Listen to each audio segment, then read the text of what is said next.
you know, nicer than he actually was. Kurt Cobain was a really sweet man.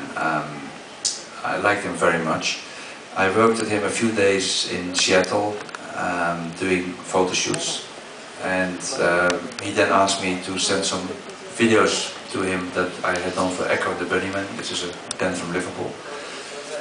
And after he saw those videos, he then asked me to do a video for a heart-shaped box. Now, what was so remarkable about Kurt is his creativity. He had made drawings for the whole video, and they were so detailed that I've never, not even seen a video director making that detailed kind of descriptions of a video. And for a guy who writes a song, actually, to make it so visually perfect, it was unheard of for me. I changed, of course, some bits, but you know, it's 80–90% is really Kurt's doing. That was a remarkable video,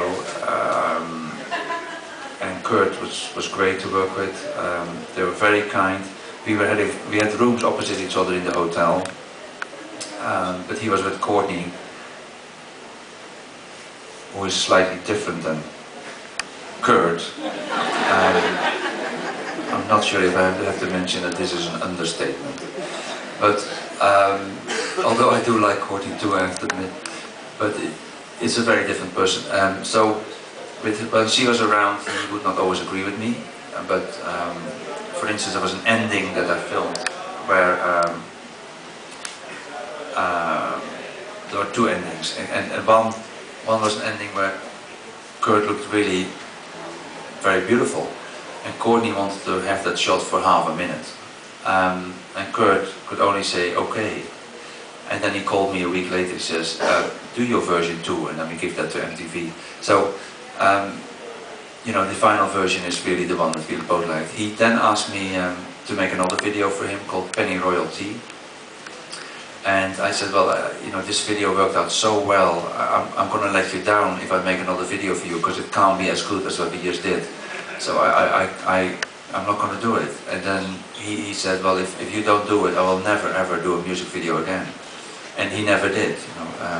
And of course, in retrospect, I regret not having done that. But that's my story with Kurt.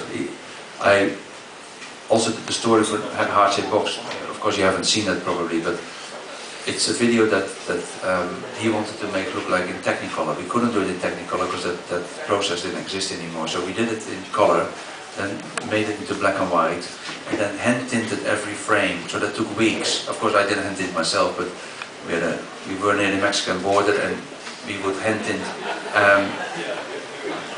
Why are you laughing? It's funny how geographical jokes can be so funny. But anyway, so after every cut, I approved the first frame for hand tinting, and then, now you can laugh, then we sent it across the Mexican border, and then in a room like this, there were 200 people doing the rest of these frames. So that's how we did it, and I sent a little piece to Kurt for him to watch in Seattle, and then we talked on the phone, and then I disagreed with him on the phone, and then he didn't say anything back. And I was like, Kurt. And I thought he walked off, and I waited for 10 minutes on the phone.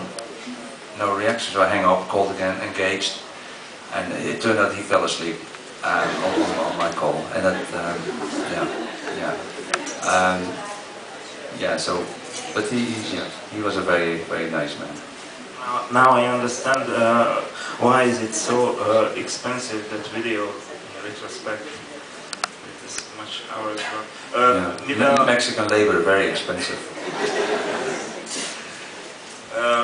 Szervező kérésére lassan be kell fejeznünk, úgyhogy az utolsó egy-két kérdést szeretnénk még kérni a közönségtől. A hölgy jelentkezett a hatodik sorban. There's some people who want to play music in a minute, so I don't think we can occupy the stage that long.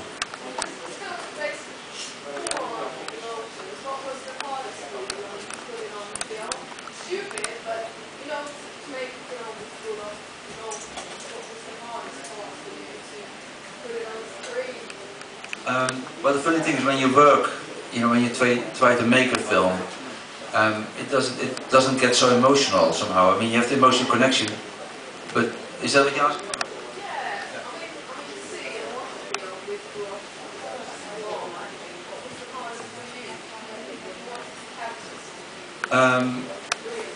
Well, I think you get into very practical things. You know, how do you get an emotion across rather than you don't become emotional. I came on the set only once, well, actually twice emotional. Once was the end scene.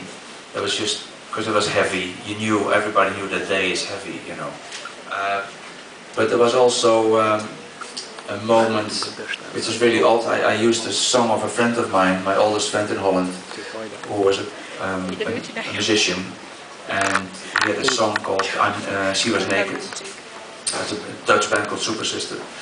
And when I was playing that song during the scene, I got very emotional because it reminded me of when I was a kid.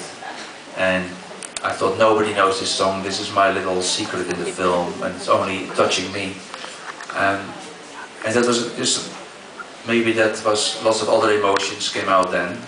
And then when I saw the film finished, I got very emotional, even at the ending. Although, of course, when you direct something, you know exactly how it works. But the film really worked for me in that sense. That was the most emotional moment for me, the first time I saw the film finished. But in putting emotion into film, it's odd because you're working on it, you know, and that maybe is in the way of getting emotional yourself. And the reason why I could do this film was that I had some emotion, of course, involved in the project, but not, you know, I was not a great friend of Ian, where I would be maybe too emotional to even make the film. You know, that I had the right sort of attachment to it, I think, for me to make it and show emotion in the film, but not too much that it affected me while making it. Does that sound like an answer? És akkor az utolsó kérdés, last question.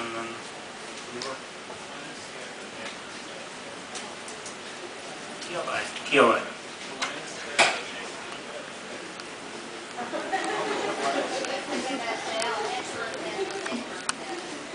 Did you really mistake headhunter for egg hunter? Is it a real story? No, I made it up.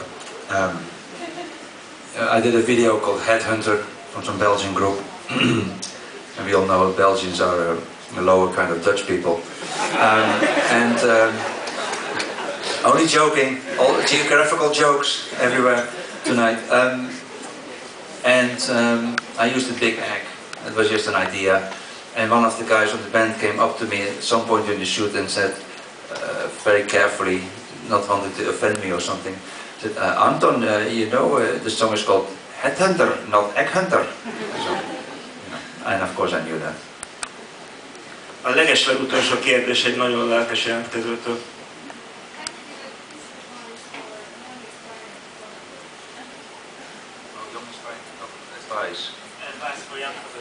Oh, give up. Well, sorry, I had no education, and I find it very hard to advise anybody. You know, I was lucky, I think, although I also have to say I'm disciplined. I guess I have some talent. You know, and it's a mixture of many things that makes something work. You know, and I know a lot of photographers who have very little work and don't make the pictures they want to make. So it's difficult. If you really believe you can make something amazing for yourself, by all means, you know. We live in a world where the visual is appreciated, well, maybe appreciated too little, but is seen too much. You know, there's a lot of visual stuff around us, and you have to be quite clever to make something that is different than other people's now. And everybody thinks they're a photographer. And that's why I get out of it. That's why I go into film. You know, I love photography, but I would hate myself for telling somebody, yeah, just become a photographer, it's easy. It isn't, but if that's what you believe in, and you really have to believe in it because everybody else is trying to be that too, then do it. There are no rules, I think. Nagyon szépen köszönjük mindenkinek, aki megjelent, köszönjük